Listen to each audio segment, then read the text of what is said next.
Հարավ զորախմբավորման մոտոհրաձգային բրիգադի զինծառայողները Սևերսկում են բացել ռուսական դրոշը։ Դոնեցկի այս քաղաքի բնակիչները ըստ ռուսական աղբյուրների ջերմությամբ են ընդունել ռուս զինվորներին։ Տоварищ Верховный Главнокомандующий։ Գերագույն գլխավոր հրամանատար, զեկուցում եմ, Սևերսկ քաղաքը մեր վերահսկողության տակ է։ Մենք քաղաքային վարչակազմի շենքում ենք։ Հաղթանակը մերը կլինի։ Победа будет за нами։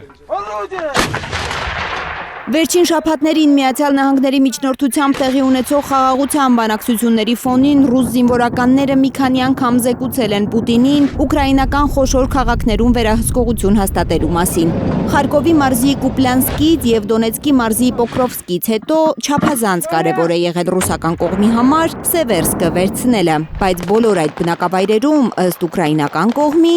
փողոցային մարտերը շարունակվում են։ Կիևը չի հաստատում, թե որևէ խոշոր քաղաք կորցրել է ամբողջությամբ։ Ռազմաճակատից հակասական լուրեր են հասնում։ Ճշմարտությունը պարզել գրեթե հնարավոր չէ։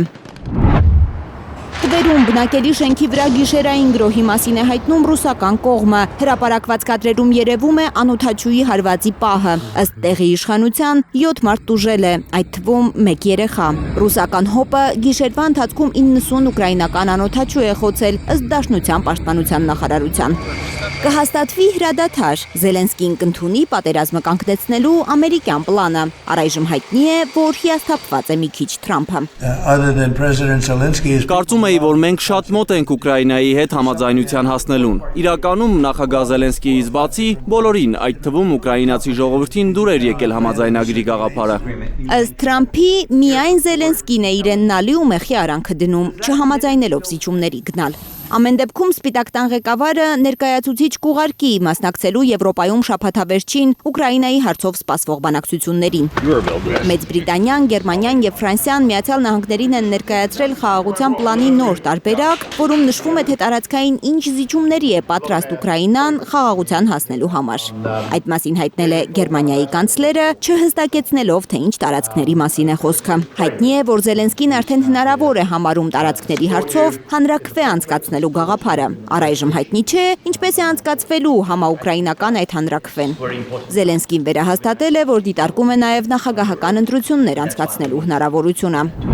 Մենք պատրաստ ենք աշխատել նախագահ Թրամփի հետ ցանկացած ձևաչափով։ Եվ եթե նա ավելի հաճախ է խոսում Ուկրաինայի ընտրությունների մասին, ես ուզում եմ շատ հստակ ասել։ Մենք կարող ենք փորձել ընտրություններ անցկացնել։ Ուկրաինան չի թաքնվում ժողովրդավարությունից, բայց ընտրությունները հնարավոր դարձնելու համար պետք է լինի անվտանգության բաղադրիչ, եւ Ամերիկան կարող է օգնել այդ հարցում։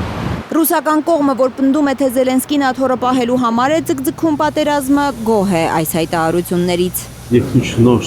Բացառված չէ, որ նա դիտարկի ընտրություններ անցկացնելու հնարավորությունը ժամանակավոր հրադադար հաստատելու համար եւ վերջ։ Եվ վերջ։ Մոսկվան Պուտինի օգնականի շուրթերով ակնարկում է, որ նախագահական ընտրությունների պատրվակով հաստատվելիք ժամանակավոր հրադադարը կարող է մշտական լինել։ Լարա Արաքելյան, Արմեն Ապրեսյան, Հայլուր։ Հայաստանում ու աշխարհում տեղի ունեցող իրադարձությունների մասին առաջինն իմանալու համար բաժանորդագրվեք մեր ալիքին, սեղմեք զանգակը, որ բաց չթողնեք ամենահրատապը, կարևորն ու հետաքրքիրը։